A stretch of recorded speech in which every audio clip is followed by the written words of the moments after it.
Today we're going to start our new unit called Electrostatics, and it's very different than our previous units. Most of what we studied prior to this has been what we would consider classical mechanics or Newtonian mechanics, where we deal with velocities and accelerations and forces and energy and things like that. And it's all kind of on a macroscopic level. So we're talking about big things like a ball or a house or a car that we can push. And today with electrostatics, we're going to go into a completely different field of physics called electrostatics.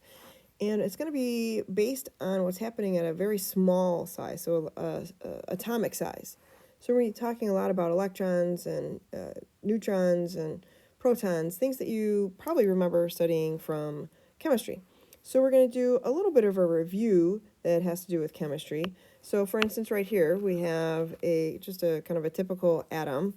And you probably remember that the atom is made up of the nucleus, which is kind of this stuff in here, which is made up of tightly packed protons and neutrons. And then there's this outer shell. And in the outer shell are these much smaller electrons. And you hopefully remember that each of these had a charge associated with it. So for instance, electrons, which we denote with this E with a little negative sign above it, and the reason we denote it with an E negative is because electrons have a negative charge. And you probably learned that electrons have a negative charge of -1. And we're going to be talking about that because we're going to use different units. So the -1 charge stand for kind of one primary unit, or kind of one basic unit of just one electron. We're going to use a different unit at some point, and maybe we'll get further than that. Who knows? And then you probably remember protons. Protons with a P+, they have a positive charge. And then neutrons with that little 0, they have a neutral charge. They have no charge.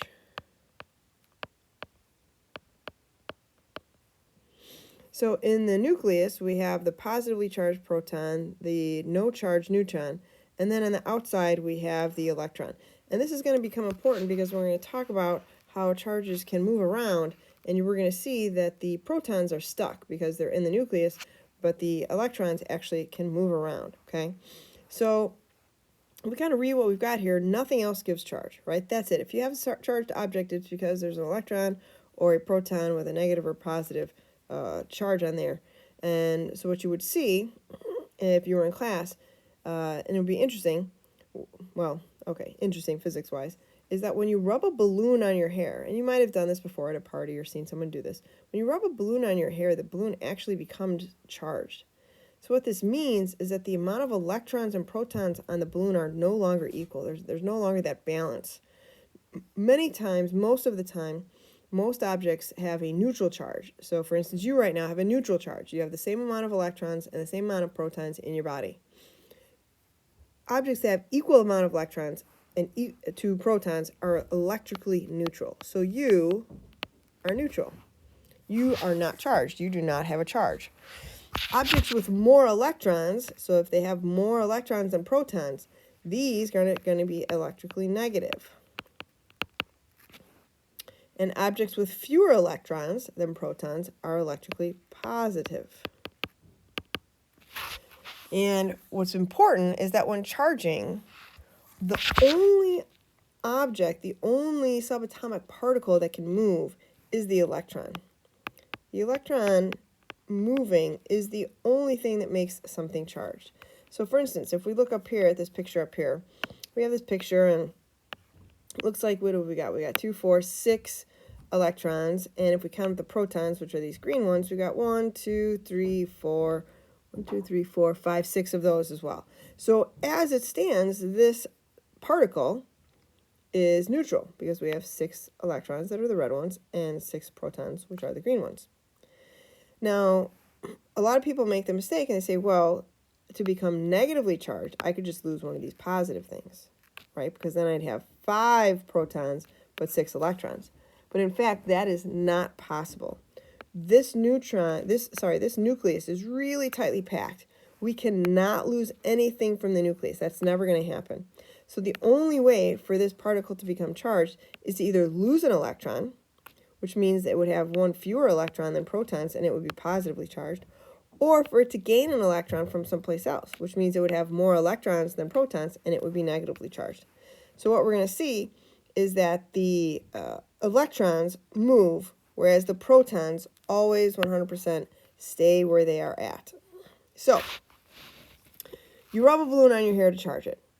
And somehow we know, and we're going to figure this out later as to how we know this, but somehow we know that the balloon gets a negative charge.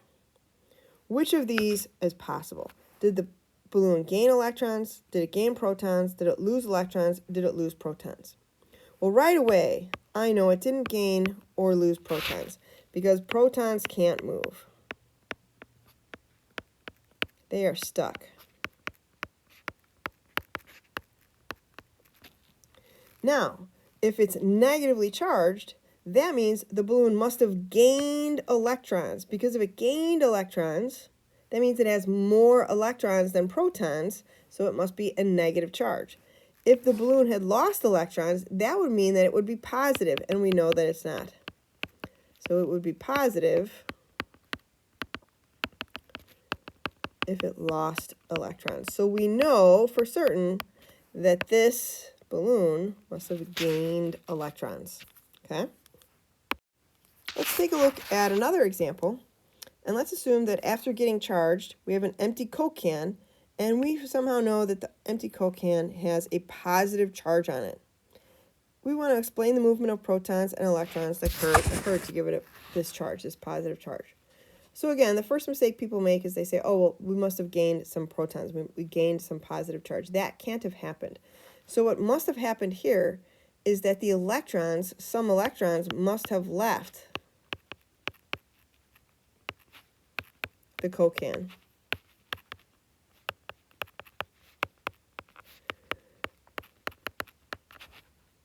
Okay.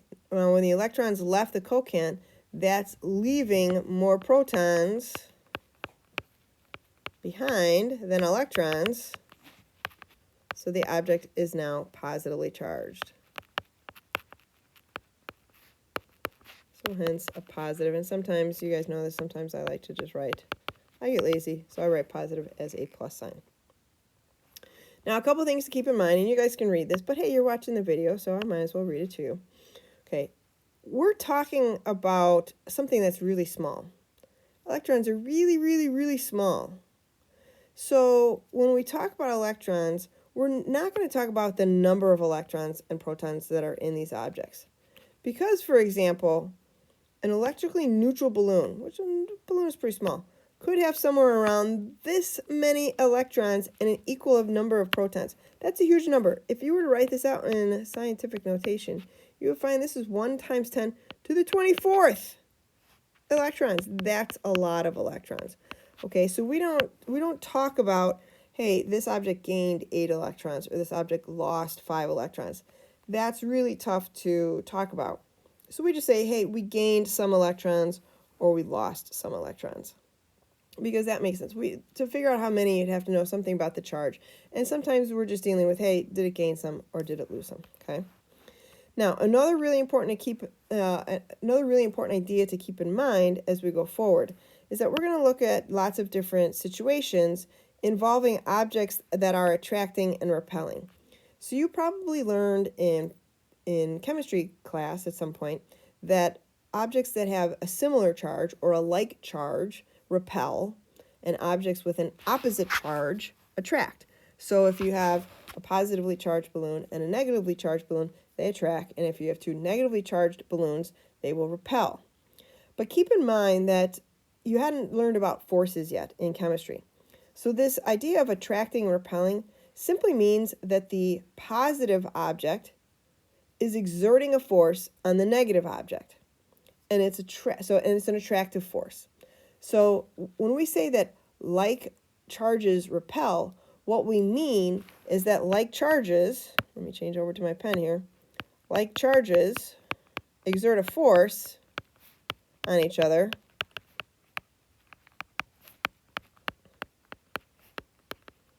that pushes them away.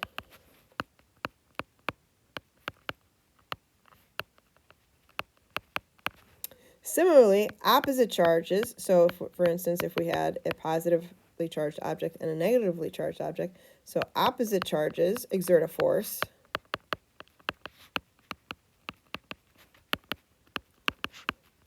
That pull them closer together. So like charges exert a force, and that's what we call repelling, and this is what we call attracting. But it's simply a force. It's not a new phenomenon that you haven't learned about and that we haven't talked a lot in physics already. Okay? So that's our kind of our intro notes for electrostatics. In class, we were going to do a lab. You will have missed that, so you'll have to make an appointment with your teacher to make up that lab. Have a great day.